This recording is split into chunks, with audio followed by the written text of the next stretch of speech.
ये हमारी पृथ्वी है और इसके अलावा पूरे सौरमंडल में कहीं पर भी जीवन मौजूद नहीं मिला है। लेकिन पृथ्वी के अलावा क्या दूसरी दुनिया में जीवन हो सकते हैं? क्योंकि पूरे ब्रह्मांड में क्लस्टर तारे और आकाशगंगा करोड़ों की संख्या में मौजूद है और लगभग हर तारे के पास अपना ग्रह और हैबिटेबल जोन है। तो यह कल्पना करना कठिन है कि पृथ्वी ही एकमात्र जीवित दुनिया है, क्योंकि वैज्ञानिकों को कुछ आश्चर्यजनक एक्सोप्लैनेट मिले हैं जिनमें जीवन भी संभव हो सकते हैं। तो आइए आज हम ब्रह्मांड में खोजे गए कुछ सबसे रोमांचक ग्रह की एक छोटी सी यात्रा पर चलते हैं। लेकिन ये सारे ग्रह मंगल ग्रह की तरह साधारण और बंजर नहीं है, बल्कि यहाँ रहने योग्य दुनिया है जो बेहतर और जीवन के लिए अधिक उपयोगी है। ये ग्रह हमारी पृथ्वी के जैसा है। नाम है KOI 5715.01। इस ग्रह को पृथ्वी के लिए अच्छा उम्मीदवार कहा जाता है। यह अपने तारे के रहने योग्य एरिया में परिक्रमा करता है और पृथ्वी से 2 गुना आकार की एक बड़ी चट्टानी दुनिया है। यहाँ सतह पर तरल पानी के अस्तित्व के लिए स्थितियाँ बिल्कुल सही है। जैसा कि हम जानते हैं, जहाँ पानी होता है वो जीवन को रहने के लिए एक अच्छा स्थान है। ये एक ऐसी दुनिया है जहाँ महाद्वीप के बीच उड़ान भरते हुए 100 घंटे से अधिक समय बिता सकते हैं। यहाँ पृथ्वी की तुलना में जीवन के पनपने के लिए बहुत ज़्यादा ज़मीन होगी। यह एक अलग प्रकार के तारे की परिक्रमा करता है। हमारा सूर्य G टाइप का स्टार है, जिसे येलो ड्वार्फ स्टार भी कहा जाता है, और ये तारे केवल 10 अरब वर्षों तक ही जीवित रहते हैं। हमारा सूर्य 5 अरब वर्ष का हो चुका है और लगभग 5 अरब वर्ष में सूर्य एक लाल तारे में बदल जाएगा और इस प्रक्रिया में पृथ्वी इसका भोजन बन जाएगी। लेकिन KOI 5715.01 ऑरेंज ड्वार्फ स्टार की परिक्रमा करता है और यह अपने तारे से थोड़े छोटे साइज़ के हैं। लेकिन यह तारे 70 अरब वर्ष तक जीवित रह सकते हैं। यह इतना समय है कि पृथ्वी पर हमारी प्रजाति अगर इतने समय तक उन्नति कर सकती है तो वह टाइप 3 सिविलाइजेशन बन जाएगी। लेकिन इतने समय तक हमारी पृथ्वी रहने योग्य नहीं रहेगी, इसलिए हमें दूसरी दुनिया की आवश्यकता होगी। मगर सच कहूँ तो यह ग्रह हमारी पृथ्वी से बहुत ज़्यादा दूर है, लगभग 2964 प्रकाश वर्ष दूर। इसका मतलब यह है कि अगर हम इस ग्रह की यात्रा पर जाना चाहते हैं और हमें किसी तरह नासा अपना ओरियन अंतरिक्ष यान उधार देने के लिए मान जाए, तो भी हम तो क्या, हमारी 700 पुश्तें भी यहाँ तक नहीं जा सकती, क्योंकि ओरियन अंतरिक्ष यान की स्पीड 20,000 किलोमीटर प्रति घंटे की है और लाइट की स्पीड 1 घंटे में 671 मिलियन मील की होती है। सिर्फ इतनी ही दूरी को तय करने में 3.5 वर्षों का समय लग जाएगा और यहाँ इस ग्रह पर पहुँचने में कई वर्षों का समय लगेगा। तो यहाँ जाने का सपना तो छोड़ ही दो। अगर किसी दिन ऐसा यान बन भी जाए जिसकी स्पीड लाइट के बराबर है, तो भी 2964 वर्ष लग जाएंगे। लेकिन अभी हमें थोड़ा और करीब मौजूद रहने जैसी दुनिया की खोज करनी पड़ेगी। इसके लिए केवल 39 प्रकाश वर्ष दूर हमें जीवन के लिए एक संभावित सुरक्षित आश्रय मिल सकता है।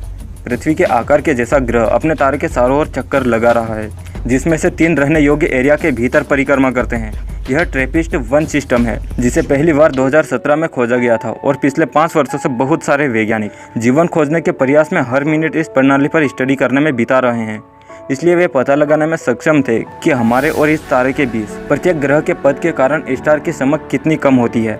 हिंदी में इसे पारगमन विधि के रूप में जाना जाता है। यह ग्रह पृथ्वी से बहुत पुराने हैं, जिसका अर्थ है कि पृथ्वी के बनने से पहले ही वहाँ जीवन को विकसित होने में कम से कम 3 बिलियन वर्ष लगे होंगे। ट्रैपिस्ट-1 के 4थे नंबर का ग्रह यह पृथ्वी से कम साइज का है और इस ग्रह पर पानी की मौजूदगी के लिए उपयुक्त परिस्थितियां हैं, और इसलिए वैज्ञानिकों का मानना है कि यह ग्रह पृथ्वी पर मौजूद वातावरण की तुलना में जीवन के लिए अच्छी ऑक्सीजन वाला एनवायरनमेंट हो सकता है। लेकिन यह स्टार हमारे स्टार सिस्टम से बहुत अलग है और यहाँ सारे ग्रह बृहस्पति के समान आकार के एक रेड ड्वार्फ स्टार की परिक्रमा करते हैं। यह तारा हमारे सूर्य की तुलना में कहीं अधिक ठंडा है, जिसके कारण यहाँ मौजूद सभी ग्रह तारे के बहुत करीब से परिक्रमा करते हैं। इतना पास कि पूरे सौरमंडल की कक्षा बुध से सूर्य की कक्षा में आसानी से फिट हो जाएगी। इससे कुछ समस्याएं पैदा हो सकती है। वैज्ञानिकों का मानना है कि यह ग्रह अपना एक हिस्सा हमेशा तारे की ओर रखता है, जिससे यहाँ एक तरफ एनवायरनमेंट गर्म और एक तरफ बर्फ जमी हुई है। लेकिन दोनों परिस्थितियों के बीच में भूमि की एक पट्टी बनी हो सकती है, जहाँ पर स्थितियाँ जीवन के लिए उपयुक्त है। ये ग्रह एक दूसरे के इतने करीब है कि जब आप यहाँ रहकर आकाश की ओर देखेंगे तो आपको कुछ विशाल ग्रह का अद्भुत सीन देखने को मिलेगा, जो एक दूसरे के साथ परिक्रमा कर रहे हैं। और यह सिर्फ 39 प्रकाश वर्ष दूर है, तो शायद एक दिन यह मानवता के लिए एक वास्तविकता हो सकती है। वैज्ञानिकों द्वारा खोजा गया हमारी लिस्ट का तीसरा एक्सोप्लैनेट केपलर 452b। यह ग्रह एक ऐसी दुनिया है जिसे अक्सर लोग अर्थ 2.0 भी कहते हैं। इस ग्रह की पृथ्वी के साथ इतनी समानताएं हैं कि यह एक तरह से हैरानी की बात है। यह ग्रह हर 384 दिनों में एक परिक्रमा अपने तारे की पूरी करता है, जो कि पृथ्वी पर हमारे वर्ष की तुलना में केवल 5% अधिक लंबा है। इससे प्रत्येक महीना ठीक 32 दिनों का हो जाएगा, जो बिल्कुल सही लगता है। हालांकि यह एक सुपर अर्थ है, जिसका अर्थ है कि यह पृथ्वी से लगभग 50% बड़ा है। इसका मतलब है कि अधिक भूमि, बड़े महाद्वीप और संभावना से अधिक पानी है। लेकिन इसमें कुछ कमियां भी है। हालांकि यह पृथ्वी से केवल 50% बड़ा है और यह वास्तव में 5 गुना अधिक विशाल है, जिसका अर्थ है कि ग्रेविटी सतह पर 2 गुना मजबूती से महसूस हो पाएगी और इसलिए हर किसी को 2 गुना महसूस होगी। जहाँ तक हम बता सकते हैं, यह केपलर 452 सिस्टम का एकमात्र ग्रह है। इसका मतलब है कि कोई गैस वाला विशाल ग्रह मौजूद ही नहीं है। लेकिन एक प्रश्न यहाँ यह आता है कि बृहस्पति हमें पृथ्वी पर तो क्षुद्र ग्रहों से बचा लेता है, मगर क्या यह ग्रह बिना किसी गैस जायंट के क्षुद्र ग्रहों द्वारा पूरी तरह से नष्ट नहीं हो जाएगा? तो जवाब है नहीं, क्योंकि इसका कारण है केपलर 452b अपने तारे का अकेला ग्रह है। शायद इस ग्रह पर मौजूद सभ्यता को किसी एस्टेरॉयड के टकराव से डरने की कोई ज़रूरत ही नहीं पड़ती होगी, लेकिन ये भी हमारे लिए बहुत दूर है। इस सिस्टम में मौजूद तारा हमारे तारे से थोड़ा पुराना है और जैसे जैसे तारे पुराने होते जाते हैं वे अधिक ऊर्जावान होते जाते हैं और परिणाम स्वरूप यहाँ मौजूद ग्रह को बहुत अधिक विकिरण प्राप्त होती है, जिससे ग्रह धीरे धीरे गर्म होता जाता है। इससे ग्रह पृथ्वी जैसा कम और शुक्र जैसा ज़्यादा दिखने लगेगा। हमारी लिस्ट में आखिरी एक्सोप्लैनेट अर्थ से लगभग 600 प्रकाश वर्ष दूर कॉन्स्टेलेशन ऑफ सिग्नस तारामंडल में स्थित है। यह केपलर 22b। यह रहने योग्य क्षेत्र हैबिटेबल जोन के अंदर है और अपने तारे का सही दिशा से चक्कर लगाता है और हमारे अंदाज से इस ग्रह पर समुद्री दुनिया होने की ओर इशारा करता है। वैज्ञानिकों ने इस ग्रह का पता केपलर अंतरिक्ष यान के जरिए लगाया और इसकी घोषणा 2011 में की थी। अंदाजा लगाया जाता है कि यह ग्रह पृथ्वी का 2.4 गुना अधिक व्यास रखता है, लेकिन इसकी सतह कैसी है इसका कोई अनुमान नहीं लग पाया है। अगर इसका घनत्व पृथ्वी जैसा हुआ तो इसका द्रव्यमान पृथ्वी का 13.8 गुना होगा और इसकी सतह पर इसकी ग्रेविटी पृथ्वी का 2.4 गुना होगी। यानी इसकी सतह पर खड़ा 70 किलोग्राम के भार वाला आदमी अपने आप को 168 किलो का महसूस करने लगेगा। इस श्रेणी के ग्रह को सुपर अर्थ कहा जाता है और इस ग्रह पर जीवन भी हो सकते हैं।